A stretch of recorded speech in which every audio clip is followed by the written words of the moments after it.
कहानी की शुरुआत में हमें पॉल नाम के एक फिशरमैन को दिखाया जाता है जो पैसे ना होने के कारण शहर से दूर और समंदर के पास एक छोटे से घर में अपनी पत्नी के साथ रहता है। हालांकि पॉल के पास पैसे नहीं है, लेकिन वो अपनी पत्नी के साथ रहकर बहुत खुश है क्योंकि वो अपनी पत्नी से बहुत प्यार करता है। पॉल हर रोज समंदर में मछली पकड़ने के लिए जाता है, इसी से उसकी गुजर बसर होती है। एक दिन जब पॉल समंदर के किनारे मछली पकड़ता है तो ये मछली बहुत अजीब होती है। वो मछली इंसानों की तरह बात कर सकती है। वो पॉल से कहती है कि मुझे समंदर में वापस छोड़ दो, मुझे मत मारना। इसके बदले जो तुम कहोगे मैं तुम्हारी हर एक विश को पूरा कर सकती हूँ। पॉल को उस पर दया आ जाती है और वो उस मछली को वापस समंदर में छोड़कर अपने घर वापस आ जाता है, जहां पर वो अपनी पत्नी को ये सारी बातें बताता है। उसकी पत्नी के दिल में लालच आ जाता है। वो कहती है कि तुम्हें उससे कुछ मांगना चाहिए था। पॉल कहता है कि मेरे पास सब कुछ है, मैं मेहनत से अपने लिए और तुम्हारे लिए 2 वक्त की रोटी का इंतजाम कर सकता हूँ। उसकी पत्नी कहती है कि कल को हमारे बच्चे होंगे, हमारे घर को देखो, हम उन्हें अच्छी जिंदगी नहीं दे सकते, इसीलिए तुम्हें जाकर उस मछली से मांगना होगा। हालांकि पॉल ऐसा नहीं करना चाहता, लेकिन अपनी पत्नी के कहने पर वो समंदर के किनारे जाता है और हिचकिचाते हुए मछली को आवाज देता है। अगले पल मछली उसके सामने आ जाती है। वो पॉल से पूछती है कि तुमने मुझे क्यों बुलाया। पॉल कहता है कि मेरी पत्नी चाहती है कि हमारा घर बड़ा हो जाए, जहां पर खाने पीने की हर एक चीज हो। मछली कहती है ठीक है, ऐसे ही होगा। और जब पॉल अपने घर वापस लौटता है तो सच में उसका घर पहले से बड़ा हो चुका है, जहां पर खाने पीने की हर एक चीज है। पॉल की पत्नी इससे बहुत खुश है। हालांकि पॉल के घर में अब खाने पीने की कोई कमी नहीं है, लेकिन फिर भी वो अपने काम को नहीं छोड़ता। वो समंदर के किनारे मछलियां पकड़ने के लिए जाता है और जो भी मछलियां वो पकड़ता है वो अपने एक दूसरे गरीब दोस्त को दे देता है, क्योंकि उसके 5 बच्चे होते हैं। दरअसल पॉल बहुत ही दयावान है। उसके दिल में किसी तरह का कोई लालच नहीं है और उसकी पत्नी के दिल में लालच पहले से भी ज्यादा बढ़ चुका है। पॉल जब घर वापस आता है तो उसकी पत्नी कहती है कि मैं चाहती हूँ कि तुम एक बार फिर से उसी मछली के पास जाओ और उससे इससे भी बड़ा घर मांगो, जहां पर नौकर चाकर हो। पॉल उसे समझाने की कोशिश करता है, पहले हमारे पास कुछ भी नहीं था, पर अब सब कुछ है, हमें इससे ज्यादा लालच नहीं करना चाहिए। पर उसकी पत्नी उसे मजबूर कर देती है, जिस वजह से पॉल को ना चाहते हुए भी एक बार फिर से मछली के पास जाना पड़ता है। वो मछली को आवाज लगाता है। मछली समंदर से बाहर आती है और पूछती है कि तुमने मुझे आवाज क्यों लगाई। पॉल कहता है कि मेरी पत्नी चाहती है कि हमारा घर पहले से और भी ज्यादा बड़ा हो जाए, जहां पर नौकर चाकर हो, सोना चांदी हो। मछली कहती है ठीक है, ऐसा ही होगा। और जब पॉल वापस लौटता है तो देखता है कि उसका घर सच में बहुत बड़ा हो चुका है, जिससे उसकी पत्नी बहुत खुश है। उसके घर में किसी चीज की कोई कमी नहीं है, पर पॉल अब भी मछलियां पकड़ता है क्योंकि जिंदगी भर उसने यही काम किया है। जो भी वो मछलियां पकड़ता है वो अपने दूसरे गरीब दोस्त को दे देता है। एक दिन पॉल की पत्नी कहती है कि मैंने आज शहर से बहुत अमीर कपल को अपने घर पर खाने पर इनवाइट किया है। मैं चाहती हूँ कि अमीर लोगों से हमारी दोस्ती हो। पॉल जब शाम को घर वापस आता है तो वो देखता है कि उसकी पत्नी उसके सर्वेंट से अमीर लोगों के तौर तरीकों को सीख रही है। वो पॉल से कहती है कि जल्दी से तुम अपने कपड़े बदलो और तुम भी इन तौर तरीकों को सीख लो। पॉल कहता है कि जो हमारे जीवन जीने की शैली है उसमें मुझे कोई कमी नहीं दिखती, इसीलिए मैं इन तौर तरीकों में विश्वास नहीं रखता। इससे पहले कि पॉल अपने कपड़े बदलता, वहां पर वो अमीर कपल आ जाता है। उनके सामने पॉल की पत्नी अमीर लोगों की तरह बिहेव करती है।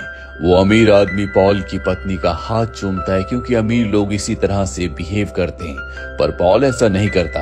वो उसकी पत्नी से सिर्फ हाथ मिलाता है और उस अमीर आदमी के कंधे पर हाथ मार के कहता है कि क्या हाल है। पॉल की पत्नी को बहुत एम्बैरेसमेंट होती है। अब इस सब के सब डिनर टेबल में बैठ जाते हैं, जहां पर वो अमीर आदमी बोलता है कि तुम क्या काम करते हो।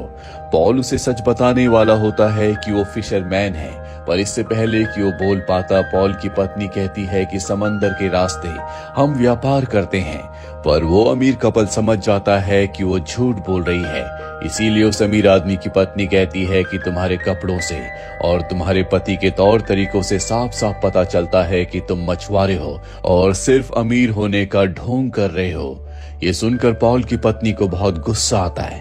वो उन दोनों को वहां से जाने के लिए कहती है और अब उनके जाने के बाद वो पॉल से कहती है कि उनको पता चल गया था कि हम मछुआरे हैं। पॉल कहता है कि इसमें गलत क्या है, यही हमारी असलियत है। पॉल रात को आराम से सो जाता है पर उसकी पत्नी को पूरी रात नींद नहीं आती। इसीलिए पॉल के उठने के बाद पॉल की पत्नी कहती है कि आज एक बार फिर से तुम उस मछली को बुलाना और उससे कहना कि मुझे यहाँ की महारानी बना दे। दूर दूर तक इनके घर के आसपास कोई नहीं रहता। हालांकि पॉल ऐसा नहीं करना चाहता, लेकिन उसकी पत्नी उसे मजबूर कर देती है और अब पॉल ना चाहते हुए भी एक बार फिर से मछली को समंदर के किनारे जाकर आवाज लगाता है। मछली बाहर आ जाती है और पॉल से पूछती है, तुमने मुझे क्यों बुलाया? पॉल कहता है कि मेरी पत्नी चाहती है कि हमारा एक बहुत बड़ा महल हो जहाँ की वो रानी बन जाए। मछली कहती है ठीक है, ऐसे ही होगा। और अब वो हर रोज की तरह समंदर से मछलियां पकड़कर अपने दोस्त के घर जाता है जिसे वो हर रोज मछलियां देता है। पर आज उसका दोस्त मछलियां लेने से मना कर देता है। वो कहता है कि तुमने मेरी बहुत मदद की है पर अब मैं तुमसे फ्री में मछलियां नहीं ले सकता। पॉल उन मछलियों को लेकर अपने घर वापस आ जाता है जहां पर अब एक बहुत बड़ा महल है, जहां की रानी उसकी पत्नी है, जिसके नौकर चाकर है, सलाहकार है। वो पॉल को नहीं जानते, इसीलिए पॉल को पकड़कर वो उसी की पत्नी यानी कि अपनी रानी के पास ले जाते हैं, जो अब पहले से पूरी तरह से बदल चुकी है। उसके अंदर घमंड आ चुका है, लेकिन पॉल आज भी अपनी पत्नी से बहुत प्यार करता है। उसकी पत्नी कहती है कि मेरे सलाहकारों ने मुझे सलाह दी है कि हमें अपने राज्य को फैलाना होगा, मुझे पूरी दुनिया का सम्राट बनना है। इसीलिए तुम उस मछली के पास दोबारा जाओ और उससे कहो कि मुझे पूरी दुनिया का सम्राट बना दे। पॉल उसे समझाने की कोशिश करता है कि तुम्हें अपने लालच पर काबू पाना होगा। पहले हमारे पास कुछ भी नहीं था, लेकिन अब हमारे पास सब कुछ है। लेकिन उसकी पत्नी उसकी एक बात नहीं सुनती और गुस्से में उसकी मछलियों से भरी बाल्टी को लात मारकर गिरा देती है। पॉल बहुत निराश हो जाता है। वो एक बार फिर से समंदर के किनारे जाता है और मछली को आवाज लगाता है। मछली समंदर से बाहर आती और पॉल से पूछती है कि अब तुम्हें क्या चाहिए। पॉल कहता है कि मुझे तो कुछ नहीं चाहिए, लेकिन मेरी पत्नी चाहती है कि वो बहुत बड़ी सम्राट बन जाए, उसका महल पहले से भी बड़ा हो जाए। मछली कहती है कि ऐसा ही होगा और सच में ऐसा ही हो जाता है। उसकी पत्नी अब इस दुनिया की सबसे बड़ी सम्राट है। उसके बहुत सारे सलाहकार हैं जिनसे वो कहती है कि अब मैं इस दुनिया में सबसे शक्तिशाली हूँ। वहां पर एक प्रीस्ट बैठा होता है जो कहता है कि इस दुनिया में सबसे शक्तिशाली हमारे धर्मगुरु होते हैं, जिनकी बात बड़े बड़े राजा भी मानते हैं। ये सुनकर उसे बहुत गुस्सा आता है। वो अपने पति पॉल को ढूंढ रही होती है, लेकिन पॉल घर वापस नहीं आता। दरअसल वो समंदर के किनारे ही सो गया होता है। इसीलिए वो अपने एक सिपाही को भेजती है जो पॉल को पकड़कर उसके सामने लाता है और अब वो पॉल से कहती है कि तुम उस मछली के पास दोबारा जाओ और उससे कहो कि मुझे ईसाइयों का सबसे बड़ा धर्मगुरु बना दे, ताकि मेरी हर कोई बात माने, बड़े बड़े राजा भी मुझसे सलाह लें।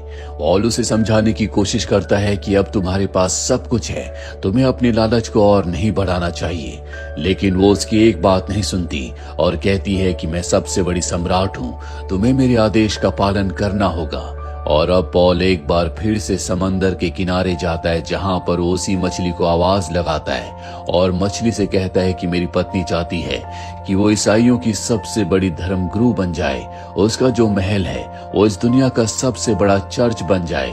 मछली कहती है कि ठीक है, ऐसा ही होगा। और जब वो अपने घर वापस आता है तो सच में वहां पर एक बहुत बड़ा चर्च बन चुका है जहां पर बहुत सारे फरियादी होते हैं। पॉल भी उनके बीच में बैठ जाता है। जल्दी वहां पर उसकी पत्नी आ जाती है जो कि अब ईसाइयों की सबसे बड़ी धर्मगुरु है। सब उसकी बहुत रिस्पेक्ट करते हैं। जितने भी फरियादी होते हैं अपनी अपनी फरियाद करते हैं और तभी पॉल खड़ा हो जाता है। वो कहता है कि गॉड हमारी फरियादों को कब सुनेगा। उसकी पत्नी उसे देखकर चौंक जाती है और कहती है कि मैं गॉड से प्रार्थना करूंगी, जल्दी वो तुम सबकी फरियादों को पूरा करेगा। वो कहता है कि अगर तुम्हें गॉड से प्रार्थना करनी है तो हम खुद ही गॉड से डायरेक्ट क्यों ना प्रार्थना कर लें। ये सुनकर वो हैरान हो जाती है। और अब रात को जब पॉल अपनी पत्नी के पास जाता है तो बहुत उदास होती है। वो उससे नाराज भी है। वो उसके पास जाना चाहता है पर वो कहती है कि तुम मुझसे दूर रहो, मैं इस दुनिया की सबसे बड़ी धर्मगुरु हूँ, इसीलिए तुम्हें कुछ चीजों का पालन करना होगा। अगली सुबह जब उसकी पत्नी उठती है तो सूरज को निकलते हुए देखती है। और अब वो पॉल से कहती है कि मैं चाहती हूँ कि तुम एक बार फिर से उसी मछली के पास जाओ और उससे कहो कि सूरज, चांद, तारों पर, इस दुनिया की हर एक चीज पर, यहाँ तक कि हेवन पर भी मेरा पूरा कंट्रोल हो। मैं गॉड की तरह शक्तिशाली बन जाऊं ताकि मैं हर एक इंसान की दुआओं को खुद पूरा कर सकूं। हालांकि पॉल उसे बहुत समझाने की कोशिश करता है, लेकिन वो उसकी कोई बात नहीं सुनना चाहती। वो अपना आपा खो देती है। मजबूरी में पॉल को एक बार फिर से समंदर के किनारे मछली को आवाज लगानी पड़ती है। मछली समंदर से बाहर आती है और पूछती है कि अब तुम्हारी पत्नी को क्या चाहिए। वो कहता है कि वो गॉड के समान बनना चाहती है ताकि वो इस पूरी दुनिया को कंट्रोल कर सके। मछली कहती है कि ये असंभव है। तुम्हारी पत्नी ने लालच की हर एक सीमा को पार कर दिया है, इसीलिए अब तुम उसी स्थिति में चले जाओगे जिस स्थिति में तुम पहले थे। और इतना कहकर वो समंदर में वापस चली जाती है। पॉल जब अपने घर वापस आता है तो उसका घर पहले की तरह छोटा हो चुका है, जहाँ पर उसकी पत्नी उसका इंतजार कर रही होती है। दरअसल उसे अपनी गलती का एहसास हो चुका है। वो पॉल से माफी मांगती है। पॉल अपनी इस जिंदगी से बहुत खुश था और अब एक बार फिर से उसकी जिंदगी में खुशियां लौट चुकी हैं। उसकी पत्नी और वो एक बार फिर से पहले की तरह जिंदगी की गुजर बसर करना शुरू कर देते हैं, जहां पर इनके पास पैसे तो नहीं है, लेकिन इन दोनों के पास एक दूसरे के लिए बहुत प्यार है और प्यारी खुशियां हैं। इस कहानी से हमें सीख मिलती है कि जिंदगी में आपके पास जितना भी हो, हमें उसी में सब्र करना चाहिए, उसी में खुशियां ढूंढनी चाहिए, क्योंकि इंसान को जितना भी मिल जाए उसका लालच कभी पूरा नहीं होता। वो और ज्यादा की डिमांड करता है और ऐसा करने से उसकी जिंदगी से खुशियां हमेशा के लिए कोसों दूर चली जाती है। तो ये थी एक प्यारी सी लोक कथा जिसने कई लोगों की जिंदगी को बदला है। उम्मीद करते हैं कि ये कहानी आपको पसंद आई होगी।